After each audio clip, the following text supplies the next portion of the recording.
సోదరి చనిపోతున్నప్పుడు ఆ బాధ, ఆ వేదన అనేది ఆ తల్లికి ఉంటుంది. కాబట్టి ఆ తల్లి అన్నదట, అయ్యా రాజా, ఈ బ్రతికి ఉన్నటువంటి బిడ్డను దానికి ఇప్పించు, ఆ బిడ్డను చంపదు, వాడు ఎక్కడున్నా సరే నిండు నూరేళ్ళు ప్రశాంతంగా సంతోషంగా బాగాలి అని కోరుకున్నాను. అప్పుడు రాజు ఇచ్చినటువంటి జడ్జిమెంట్ ఏమిటంటే, ఆ బిడ్డను తీసి ఈమెకి ఇవ్వండి, ఈమె నిజమైన తల్లి అని తీర్పు తీర్చాడట.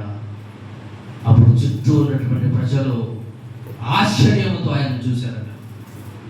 దేవుడు సొలొమోను రాజుకి ఇచ్చినటువంటి జ్ఞానము మానవ సంబంధమైనది కాదు, దైవ జ్ఞానము ఇది. ఆ రోజు ఆయన తీర్చినటువంటి తీర్పును బట్టి చుట్టూ ఉన్నటువంటి ప్రజలందరూ ఆయనకు భయపడడం మొదలుపెట్టారు. ఇక్కడ మనం నేర్చుకోవాల్సినటువంటి విషయం ఏంటంటే, మనం కూడా తీర్పు తీరుస్తాం. ఒక కుటుంబానికి మనం తీర్పు తీరుస్తాం, ఒక వ్యక్తికి మనం తీర్పు తీరుస్తాం, మన కోడలకు మనం తీర్పు తీరుస్తాం, మన అత్తకు మనం తీర్పు తీరుస్తాం, మన తల్లికి మనం తీర్పు తీరుస్తాం, మన అన్నకు మనం తీర్పు తీరుస్తాం. ఏ విధంగా? వాడు చెడ్డోడురా, వాడు పనికి మాలోడురా, వాడు తిండిపోతురా, అది సోమరిపోతురా, అది పనికి మాలేదురా అని నోటికి వచ్చినట్టు అడ్డదిడ్డంగా తిట్టేస్తుంటాం. ఆ రోజు సొలొమోను రాజు చేసింది ఏమిటో తెలుసా? ఇద్దరు వేశ్యలండి, వాళ్ళు మామూలు ప్రజలు కాదు. ఇద్దరు వేశ్యలు ఆయన సన్నిధిలోకి వచ్చినప్పుడు, చిచి మీకేమిటి, నేను తీర్పు తీర్చాను, వెళ్ళిపోండి ఇక్కడి నుంచి అని అన్లా.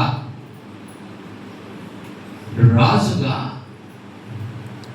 ఆ రాజ్యంలో ఉన్నటువంటి ప్రజలు ఎవరైనా సరే వాళ్ళకి సరైనటువంటి తీర్పు, దైవ జ్ఞానంతో కూడినటువంటి తీర్పు, ఆయన ఉన్నత విలువలు కలిగి ఆ తీర్పుని దిగజారినటువంటి మాటలు మాట్లాడాల. దిగజారినటువంటి వాళ్ళే, సరైనటువంటి వ్యక్తిత్వం లేని వాళ్ళే, సరైనటువంటి విలువలు లేనటువంటి వాళ్ళే అడ్డదిడ్డంగా మాట్లాడతారు. నీ కుటుంబాన్ని నువ్వు గౌరవించకపోతే, నీ కుటుంబంలో నీ కోడని నువ్వు గౌరవించకపోతే, నీ అత్తని నువ్వు గౌరవించకపోతే, నీ తల్లిని నువ్వు గౌరవించకపోతే ఇంకేం నువ్వు చేసేది? చచ్చిపోతే ఏం నేర్చుకుంటున్నావు? సరైన ప్రవర్తన నీలో ఉందా? నువ్వు మాట్లాడే మాటలు సరిగ్గా ఉన్నాయా? నువ్వు చూసే చూపులు సరిగ్గా ఉన్నాయా? మందిరానికి వచ్చినప్పుడు నటించటం కాదు, ఇంటికి వెళ్ళినప్పుడు కూడా అదే భక్తి జీవితం నీలో ఉందా? ఆలోచించు. సొలొమోను రాజు వేశ్యలైనటువంటి ఇద్దరు స్త్రీలను కించపరచకుండా, నీచమైన చూపుతో చూడకుండా, సరైనటువంటి దృష్టితో చూసి, విలువలతో నింపబడి ఉన్నటువంటి వ్యక్తి, ఉన్నతమైన వ్యక్తిత్వంతో దైవ తీర్పును తీర్చాడు సొలొమోను. ఈరోజు నీ చుట్టుపక్కల ఉన్నటువంటి వారిని నువ్వు నీచంగా చూడడానికి వీల్లేదు. ఎందుకంటే అది దేవుని పిల్లలకు ఉన్నటువంటి వ్యక్తిత్వం కాదు, సైతాను పిల్లలకు ఉన్నటువంటి వ్యక్తిత్వం. నీచమైన దృష్టితో చూసేటటువంటి దృష్టి అది దైవ దృష్టి కాదు, అది దైవత్వంలో ఉన్నటువంటి వ్యక్తిత్వం కాదు. దేవుడు నీలో ఉంటే నీ వ్యక్తిత్వం అనేది ఉన్నతంగా ఉంటుంది. దేవుడు నీలో ఉంటే నువ్వు మాట్లాడే మాటలు పవిత్రంగా ఉంటాయి, పరిశుద్ధంగా ఉంటుంది. వ్యక్తిత్వం అనేది ఉన్నతంగా ఉంటుంది. నువ్వు దిగజారిన మాటలు మాట్లాడుతున్నావేమో, అపవిత్రమైన మాటలు, దిగజారిపోయి అపవిత్రమైన ఆలోచనలు నీలో పుడుతున్నాయి.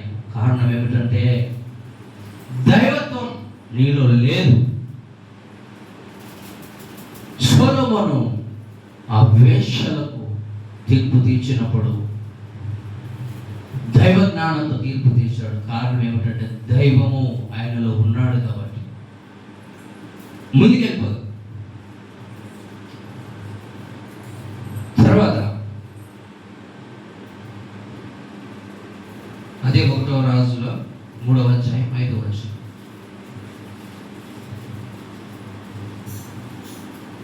3వ అధ్యాయం 5వ వచనం. 1వ రాజులు 3వ అధ్యాయం 5వ వచనం. చదివేనా నేనే? ఓకే. గిబియోనులో యెహోవా రాత్రి వేళ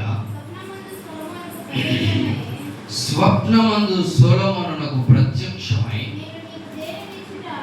నేను నీకు దేనినిచ్చుట నీకు ఇష్టమో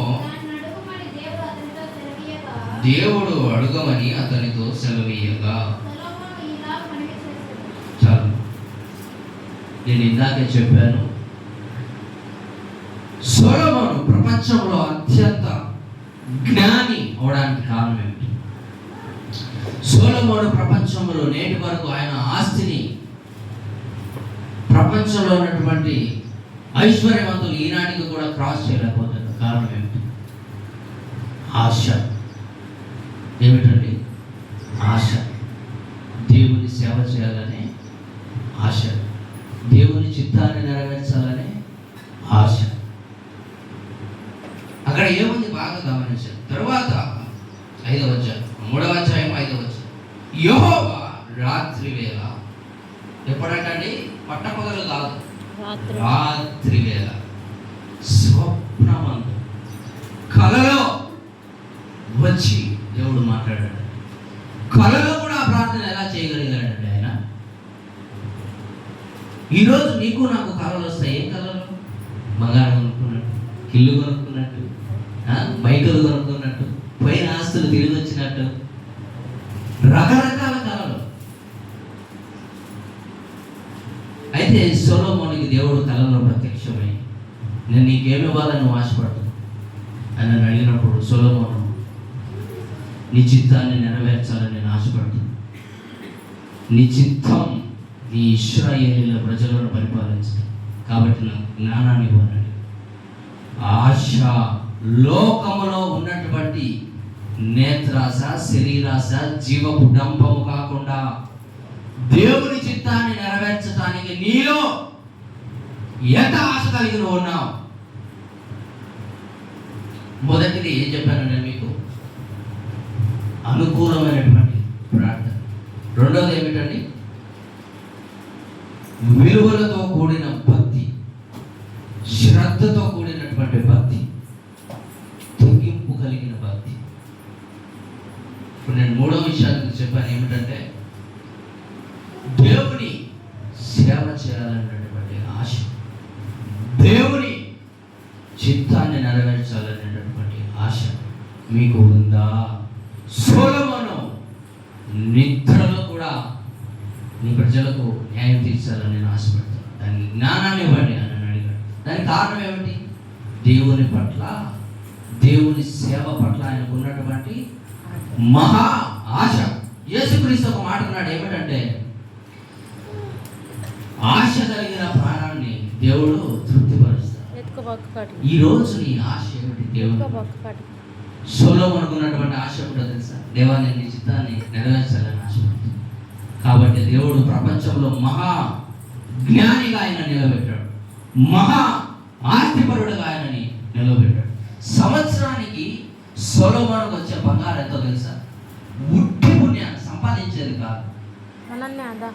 చుట్టుపక్కల తన ఇశ్రాయేలు రాజ్యం చుట్టూ ఉన్నటువంటి దేశాల వారు ఆయనకి గిఫ్ట్గా, బహుమతిగా ఇచ్చేటటువంటి బంగారు 18 టన్నులు. ఎన్ని? 18 టన్నులు, 18,000 కేజీల బంగారము సంవత్సరానికి ఉట్టి పుణ్యానికి వచ్చేదట. సొలొమోను కాలంలో అట అసలు బంగారం వెండి అనేది లెక్కలేక రాలేదట. వెండికి మనం ఈరోజు స్టీల్ని ఎట్లా వాడుతున్నాము, గ్లాసులు, ప్లేట్లు, ఆ విధంగా వాడేవారు. సొలొమోను తినేటటువంటి, భోంచేసేటటువంటి కంచం బంగారం, ఆయన తాగేటటువంటి, పానం చేసేటటువంటి గ్లాస్ బంగారం. అంత రిచెస్ట్ మ్యాన్గా ఎలా మారాడు? అంత మహాజ్ఞానిగా ఎలా మారాడు? ఆశ. లోకంలో ఉన్నటువంటి నేత్రాశ, శరీరాశ, జీవపాశ నీ మెదడు నుండా ఉన్నాయి. దేవుని పట్ల ఆశ నీకు ఎంత ఉంది? దేవుని సేవ పట్ల, దేవుని మందిరం పట్ల నీకు ఎంత ఆశ? ఆలోచించు. ఈరోజు నువ్వు కలిగి ఉన్నటువంటి దరిద్రానికి కారణం ఏమిటో తెలుసా?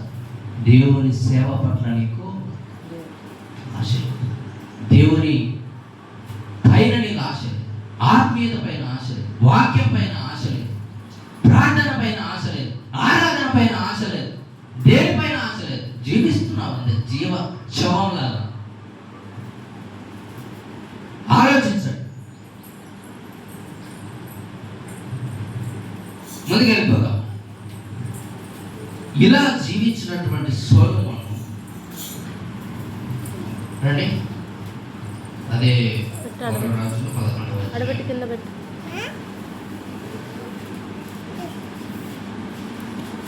మహాజ్ఞాని అయిన సొలొమోను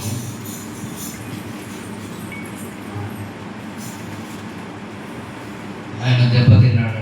ఏ విధంగా దెబ్బతిన్నాడో చూద్దాం.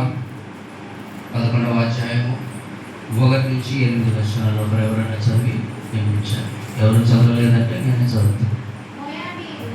మోయాబీయులు, ఎదోమీయులు, అమ్మోనీయులు, సీదోనీయులు, హిత్తీయులు అను జనులు మీ హృదయములను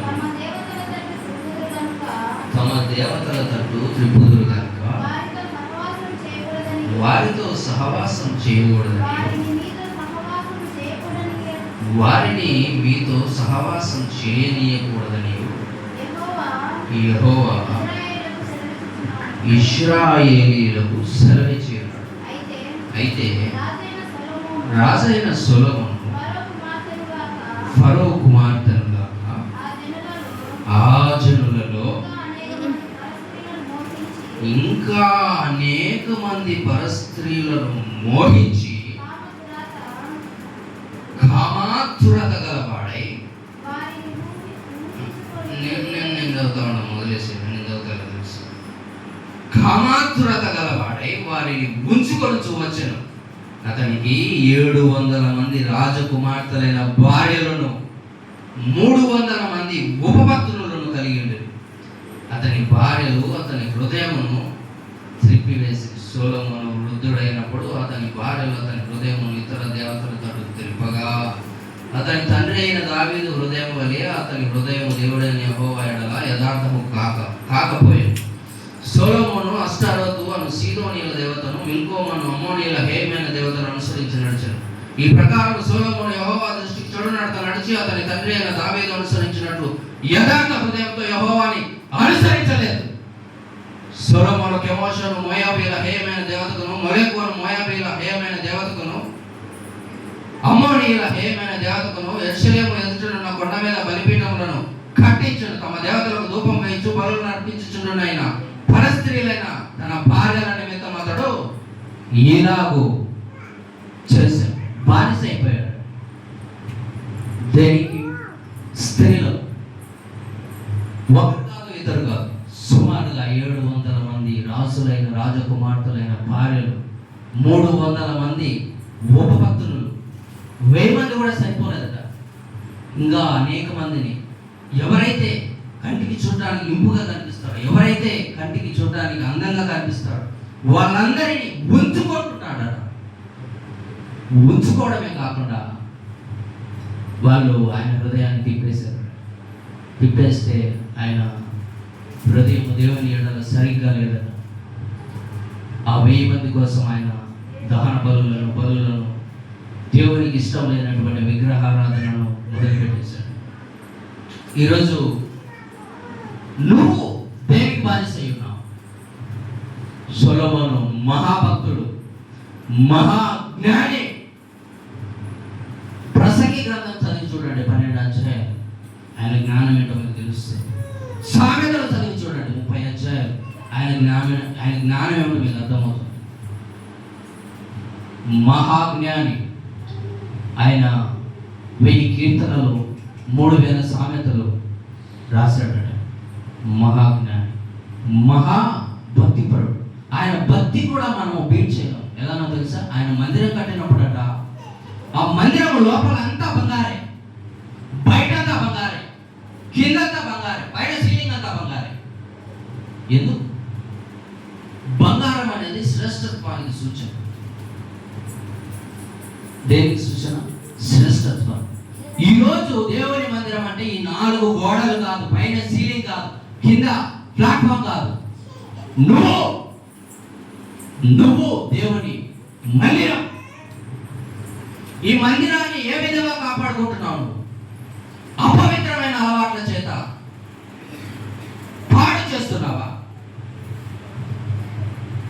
అనవసరమైన విషయాలను ఆలోచిస్తూ నీ మనసును పాడు చేసుకుంటున్నావా?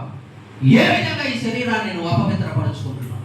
ఏ విధంగా నీ ఆలోచనలను అపవిత్రపరచుకుంటున్నావు? ఏ విధంగా నీ శరీరాన్ని ఇతరులకు అప్పచెప్తున్నావు? ఏ విధంగా నువ్వు నీ శరీరాన్ని నాశనం చేసుకుంటున్నావు? విను.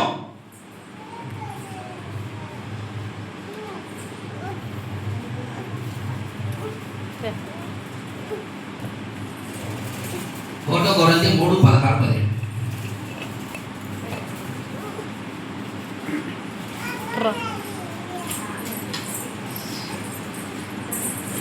ఒకటో కొరింథీ 3:16-17 త్వరగా ముగించేద్దాం. మీరు దేవుని ఆలయమై ఉన్నారనియు దేవుని ఆత్మ మీలో నివసించుచున్నాడనియు మీరెరుగరా? ఎవడైనాను ఈ దేవుని ఆలయాన్ని పాడు చేసిన ఎడల వ్యభిచారం చేత, దొంగతనం చేత, నరహత్యల చేత, ఏ విధమైనటువంటి అపవిత్రత చేత నువ్వు ఈ ఆలయాన్ని పాడు చేస్తున్నావో దేవుడు నిన్ను నాశనం చేయబోతున్నాడు. ఇతరులకు కీడు తలపెట్టేటటువంటి మనస్సు నీలో ఉందా? ఈ ఆలయాన్ని నువ్వు అపవిత్రం చేస్తున్నావు. కామాతురతతో నిండి ఉన్నావా? ఈ ఆలయాన్ని అపవిత్రతతో నింపుతున్నావు. లోక సంబంధమైనటువంటి ఆశల చేత నడిపించబడుతున్నావా? ఈ ఆలయాన్ని అపవిత్రం చేస్తున్నావు. దేవుడు ఆలయాన్ని కూలగొట్టాడు ఒక్కసారిగా. ఏ విధంగా కూలగొట్టాడనేది ఆయనకే తెలుసు. అది అనారోగ్యమా, లేదంటే ఏదన్నా అంచు చిక్కనటువంటి రోగమా? ఏ విధంగా శరీరము, ఆ దేవాలయం అనేది కూల్చబడుతుందో నీకు నాకు తెలియదు. కూల్చబడక ముందే ఆ ఆలయము, ఈ శరీరం అనేటటువంటి ఆలయము కూల్చబడక ముందే నీలో ఉన్నటువంటి అపవిత్రతను ఒప్పుకొని విడిచిపెట్టి మారు మనస్సు నందు అని దేవుడు నీతో ఈరోజు సూటిగా చెప్తున్నాడు. సొలొమోను బానిసయ్యాడు. నువ్వు ఈ బానిసత్వం నుంచి బయటపడాలంటే నీలో ఉన్నటువంటి అపవిత్రతను ఒప్పుకొని విడిచిపెట్టాలి. ప్రార్థన చేద్దాం. అందరూ కళ్ళు మూసుకో.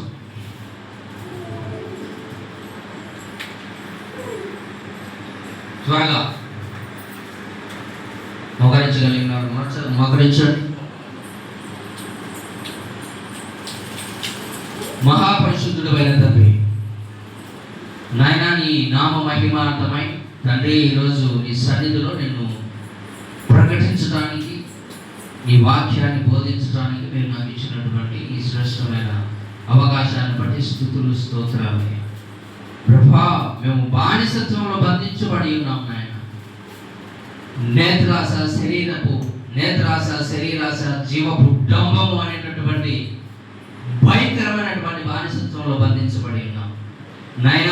సొలొమోను అంతటి వాడే, మహాజ్ఞాని అయిన వాడే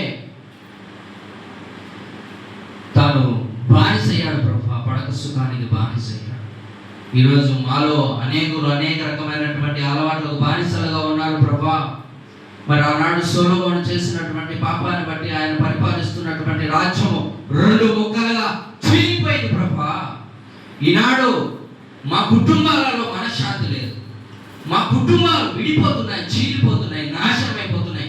కారణం ఏమిటంటే మేము మీకు వ్యతిరేకంగా జీవిస్తున్నాం. కాబట్టి ఆయన ఆ విషయాన్ని గ్రహించి మేము చేస్తున్నటువంటి పాపాన్ని ఒప్పుకొని విడిచిపెట్టడానికి మాకు సహాయం చేయండి ప్రభా అని ఎవరైతే ప్రార్థన చేస్తున్నారో వారి ప్రార్థనను అంగీకరించి వారిని దీవించమని, మారు మనస్సును దయచేయమని, పరలోకంలో నిన్ను సేవించడానికి మహా గొప్ప అవకాశాన్ని